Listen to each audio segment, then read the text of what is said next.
اعوذ باللہ من الشیطان الرجیم، بسم اللہ الرحمن الرحیم۔ عزیز طلباء و طالبات، السلام علیکم۔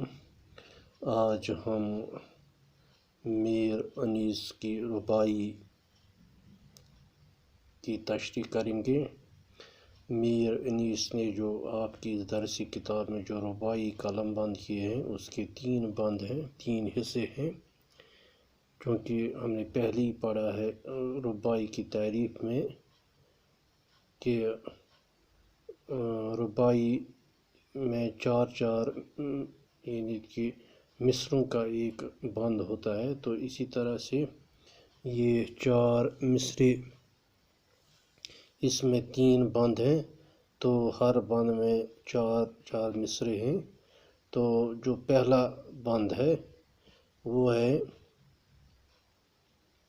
رتبہ جسے دنیا میں خدا دیتا ہے، وہ دل میں فروتنی کو جا دیتا ہے۔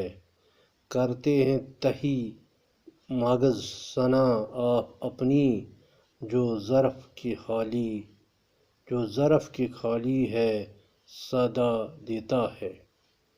تو یہ تھا پہلا بند۔ اس میں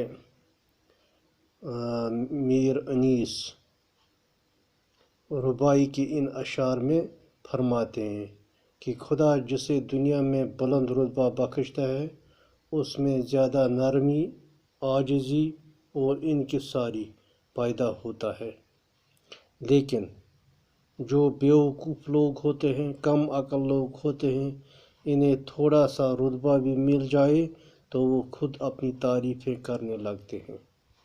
یعنی اگر معمولی بھی ان کا رتبہ بڑھ جائے تو وہ خود اپنی تعریفیں کرنے لگتے ہیں، جس طرح خالی برتن سے زیادہ آواز آتی ہے۔ یعنی اگر خالی برتن ہو وہ زیادہ بجتا ہے، زیادہ آواز آتی ہے اسی طرح ایک معمولی سی انسان اگر اسے تھوڑا سا رتبہ مل جائے تو وہ اپنی تعریف خود کرنے بیٹھتا ہے۔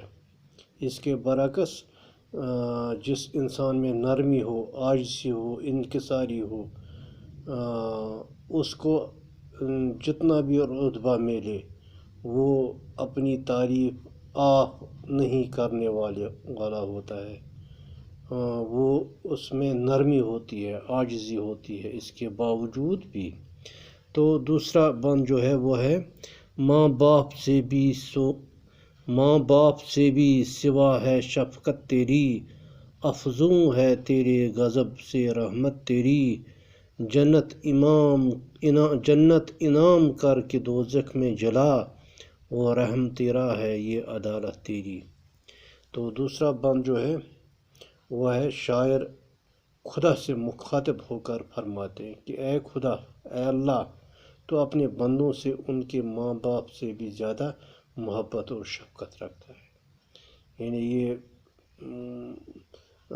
ہمیں یعنی کہ جو اللہ ہے، ہمارا پالن ہار ہے، وہ ایک ماں باپ سے بھی زیادہ اپنے بندے سے محبت اور شفقت رکھتا ہے۔ تو بڑا رحیم ہے۔ شاعر اسی اللہ سے مخاطب ہو کر فرماتا ہے کہ اے اللہ، تو بڑا رحیم ہے، تو ماں باپ سے بھی زیادہ اپنے بندے کو شفقت محبت کرتا ہے، تو بڑا رحیم ہے، تیری رحمت تیرے غضب سے زیادہ وسیع ہے۔ یعنی تیری رحمت وسیع ہے تیرے غضب سے۔ اے میرے مولا، تو اگر مجھے جنت میں جگہ بخشتا ہے تو مجھ پر تیری رحمت کے سبب ہے۔ اے اللہ، اگر تو مجھے جنت دے گا تو یہ آپ کی ہی رحمت ہے، آپ کی رحمت کی وجہ ہے، اور اگر تو مجھے جہنم میں جلاتا ہے تو یہ تیرا انصاف ہے۔ یعنی یہاں پر ایک عاجزی، نرمی، ایک بندے کی یہاں پر عکاسی ہوتی ہے کہ اللہ سے کہتا ہے کہ شاعر میر انیس کہ اگر تو اس کے باوجود، یعنی اگر تو مجھے جنت دیتا ہے تو یہ آپ کی رحمت ہے، اور اگر تو مجھے جہنم میں ڈال دے گا تو یہ تیرا انصاف ہے۔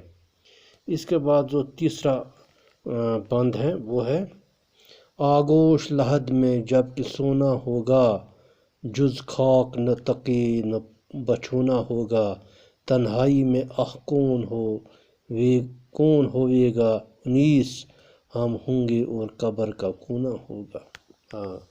یہ تیسرا بند ہے۔ اس میں شاعر تشویش کے عالم میں فرماتے ہیں، شاعر کو کافی میر انیس کو کافی تشویش ہے، کافی پریشانی ہے۔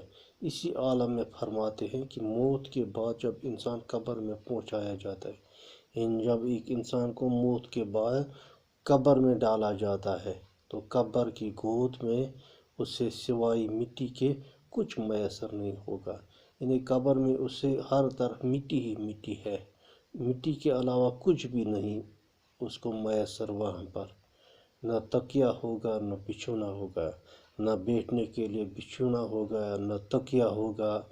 یہ کس قدر افسوس کی بات ہے کہ قبر میں تنہائی کے سوا کچھ بھی نہیں ہوگا، یعنی صرف تنہائی تنہائی ہے۔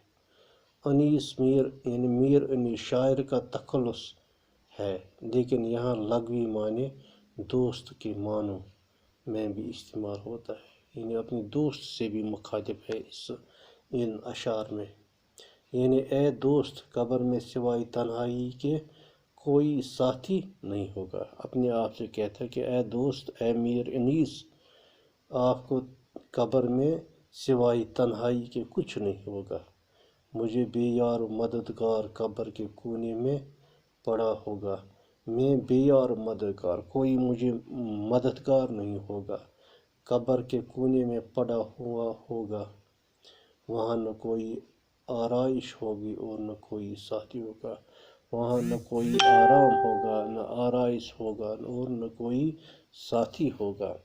تو عزیز طلباء و طالبات، یہ تھے 3 بند اس ربائی کے جو میر انیس کے قلم بند کیے ہوئے ہیں اور آپ کی درسی کتاب میں درج ہے۔ اس طرح سے اس کی تشریح ہو چکی ہے۔ تو آج کے لیے بس اتنا ہی، شکریہ۔